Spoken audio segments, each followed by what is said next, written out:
The Chicago air on June 24, 2025, buzzed with the sounds of a midsummer baseball game. The city's heartbeat pulsed through the stadium, every seat filled with hope, tension, and the timeless ritual of summer nights spent under the lights. The crack of the bat, the roar of the crowd, the hum of anticipation, baseball at its purest.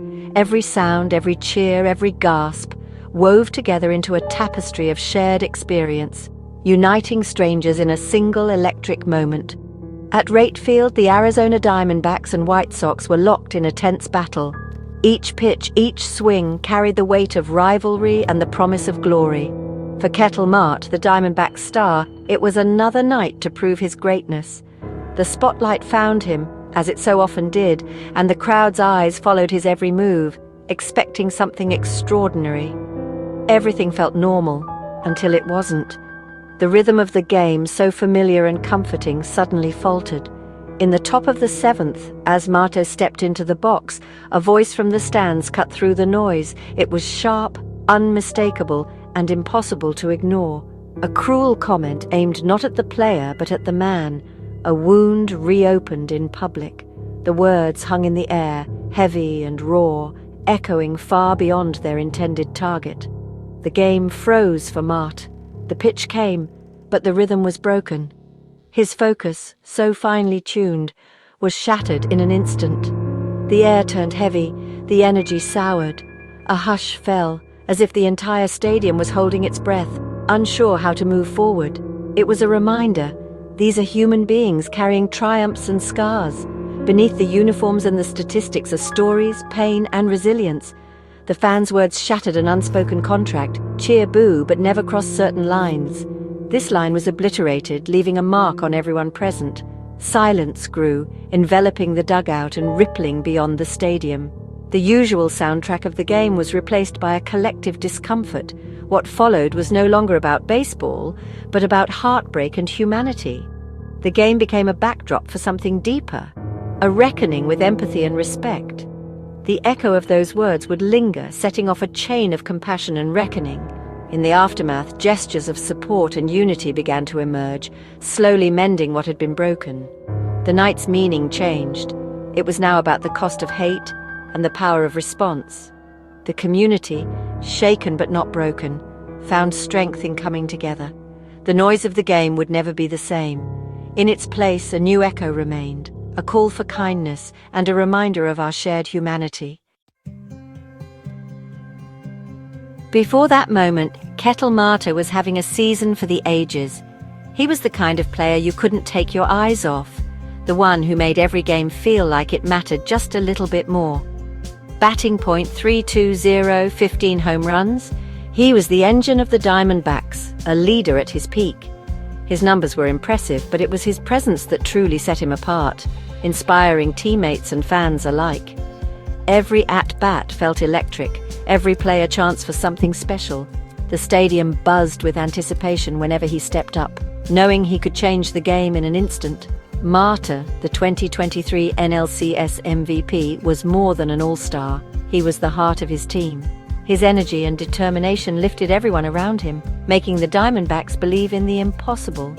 Earlier that night, he'd homered in the first inning, classic Marte, effortless, powerful, in control. It was a moment that set the tone, reminding everyone why he was so special. His journey from the Dominican Republic to MLB stardom was built on perseverance and joy. From dusty fields to the bright lights, Marte's love for the game never faded, no matter the obstacles. But beneath the smile was a quiet strength, forged by tragedy. He carried a weight that few could see, but it shaped every step of his career. In 2017, he lost his mother, Elpidia Valdez, in a car accident, a wound that never healed. Her memory was his guiding light, pushing him forward through every challenge. He played for her, honoring her memory with every game. Each swing, each run was a tribute to the woman who inspired his dreams. So when he stood at the plate in the seventh, he was more than a player.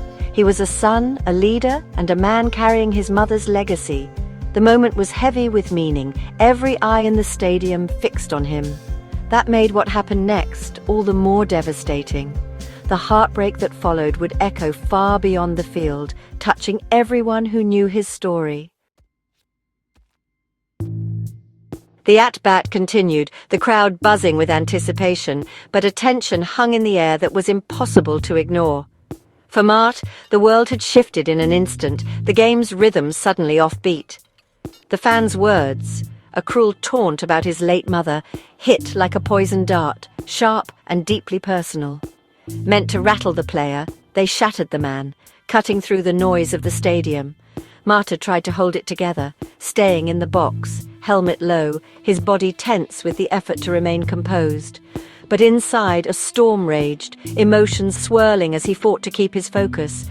His mother's memory, his source of strength and comfort, had been weaponized against him in front of thousands. The game faded into a blur. The inning ended, and Marte left the field in a daze, barely aware of the cheers or the score. The cruelty was staggering. Using a parent's death as a weapon crossed every line of decency, leaving even the crowd unsettled. The fans' taunt wasn't about baseball, it was a personal attack, meant to wound in the deepest way possible. As Marte reached the dugout, the facade crumbled, and the weight of the moment became too much to bear.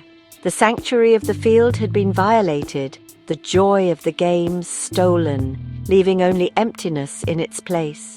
The fan had done more than heckle. He'd reminded a son of his deepest loss, reopening wounds that never fully heal. The line was crossed, bold and unforgivable, a moment that would not be forgotten by anyone who witnessed it. The consequences would soon be clear, as teammates and coaches rallied around Marte, determined to stand up for what's right. This was no longer about the score, but about respect and humanity. The game had changed, and so had everyone who played it. In the dugout, time slowed for Ketel Marte. He sat, head bowed, and the dam broke, tears he couldn't hold back. This wasn't frustration, it was the raw pain of a son missing his mother.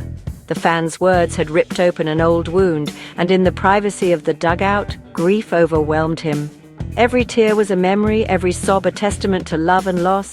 The stadium lights, the game, the world, all faded away. In that moment, Marte was simply a boy who had lost his mum. His teammates watched, helpless, as their leader was brought to tears. The dugout became a sacred space of sorrow, a reminder of the humanity beneath the uniform. This was the side of the game fans rarely see. The private battles fought in public. Marte was not left alone in his grief. The dugout became a family circle. Manager Tori Lavullo moved to his side, not as a coach, but as a father. Lavullo put an arm around Marte, offering comfort and protection. "I love you. We're all together. You're not alone," he told him. It was a promise of unwavering support. Shortstop Geraldo Perdomo joined, a silent presence, hand on Marte's back, a brother's solidarity. Their bond, forged in the Dominican Republic and MLB, was unspoken but powerful. Bench coach Jeff Bannister joined the circle, reinforcing the message, "You are not alone." The team's response was a powerful display of true character. In that moment, the Diamondbacks were more than teammates, they were family. Their love became a shield against the ugliness that had invaded their sanctuary. The dugout, usually a place of strategy, became a place of healing. Brotherhood triumphed over hate. As the drama unfolded in the dugout, the stands responded. Word spread quickly. Fans pointed out the heckler, their anger palpable. Security acted fast, escorting the fan out to applause. The White Sox banned him indefinitely. MLB followed, barring him from all stadiums. The message was clear. This behavior would not be tolerated. The incident sparked a wider conversation. Where is the line between passion and toxicity? The viral video of Marte's tears brought the moment to a global audience. The baseball community united in support for Marte, condemning the heckler. The stadium and the sport had delivered its verdict. Humanity comes first. Marte's tears became a rallying point for the baseball world. The hashtag #WeLoveYouKetel trended. Fans and rivals alike sending messages of support. Players and coaches shared their own stories, calling for respect and empathy. The incident sparked league-wide conversations about mental health and the human cost of fame. Fans donated in Elpidia Valdez's name. Teams held moments of silence. The baseball world wrapped its arms around Marte. Geraldo Perdomo's words, "When they cross the line, we are not with that," echoed across the league. Players drew a line in the sand, demanding decency from fans. In the end, something beautiful grew from the ugliness. Marte's quiet strength inspired millions. The lesson was clear: in the game of life, humanity always wins.